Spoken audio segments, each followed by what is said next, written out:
আকবর বৎসরের মধ্যে 11 শারদীয় পূর্ণিমা আমাদের অত্যন্ত সন্নিকটে, এবং যারা দুর্গা মায়ের ভক্ত আছেন তারা ইতিমধ্যে আয়োজনে ব্যস্ত আছেন। অনেকের আয়োজন প্রায় সম্পূর্ণ, কারো আয়োজন হয়তো পুরোপুরি সম্পূর্ণ হয়নি। অর্থাৎ আমি ব্যক্তিগতভাবে অন্তত 40টা মন্দিরে তাদের প্রস্তুতি দিতে, এবং আমি প্রতি বছর যেমন করি আমার বাড়িতে পূজা ওই করবো। তো মানুষের মধ্যে একটা আশঙ্কা, একটা গুজব, এটা আতঙ্ক কাজ করছে 5ই আগস্টের পরে।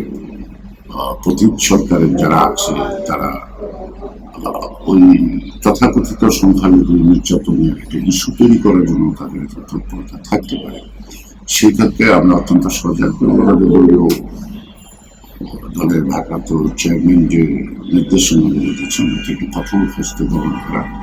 অর্থাৎ সেই ক্ষেত্রে আমি একটা চ্যালেঞ্জ হিসেবে নিচ্ছি যে বাংলাদেশে কোনো মন্দিরে বা কোনো জায়গায় যেন একটা গাছের পাতা না পড়ে, এবং অত্যন্ত আনন্দ উৎসবের মধ্যে যেন পুজোটা করতে পারে সকল সংখ্যা দূরীভূত করার জন্য আমরা উদ্বুদ্ধ করছি প্রতিবন্ধী মন্দিরে এবং সমাবেশ করছি, এবং আমাদের দলীয় কর্মীরা তাদের সাথে একাত্ম হয়ে এখন থেকে কাজে ব্যস্ত আছেন যাতে সুন্দরভাবে পূজাটা হয়, তাদের গ্রামের ঐতিহ্য বা তাদের সুনাম যেন অক্ষুণ্ণ থাকে।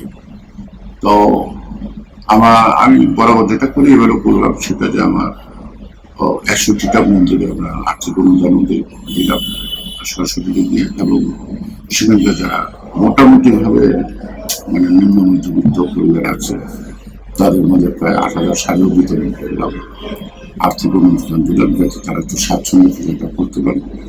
একটা জিনিস হলো যে আমরা আমাদের থানা বলি সবাই যেন বিভিন্ন মন্দির গেছি তারা খুব উৎসাহ বোধ করছে, এবং তাদের মধ্যে যে যদি কোনো সংখ্যা কাজ করে থাকে সেই সংখ্যাটা এখন আর নাই। তাদের মধ্যে সাহস এবং তাদের মুখে হাসি, এবং তারা আস্থাশীল যে হবে না কিছু। আমি মনে হয় যে এটা শত চেষ্টা করলেও এটা আমার মনে হয় এটা বিএনপি যেহেতু চ্যালেঞ্জ হিসেবে নিচ্ছে, বর্তমানে সরকার কতটুকু নিরাপত্তা দিবে সেটা তাদের ব্যাপার, কিন্তু আমি মনে করি যে সরকারি নিরাপত্তার চেয়ে সামাজিকভাবে যে আমরা যে নিরাপত্তার বলয়টা তৈরি করছি তাতে সরকারের দায়টা একটু কমে যাবে। দুর্গাপূজা উপলক্ষে দেশবাসীকে আপনার শুভেচ্ছা কি? দেশবাসী শ্রী শ্রী মা দুর্গা দুর্গতি নাশিনী, তা আমি আশা করব মা দুর্গার মূর্তি আগমনের মধ্য দিয়ে তার বিদায়ের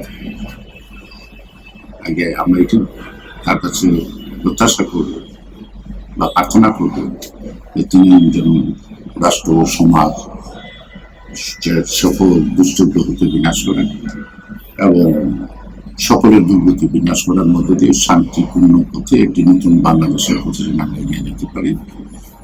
ধর্ম বর্ণ নির্বিশেষে আমরা এই মাটির সন্তান একসঙ্গে বসবাস করার ঐতিহ্যটা আমরা পুনরুদ্ধার করতে চাই।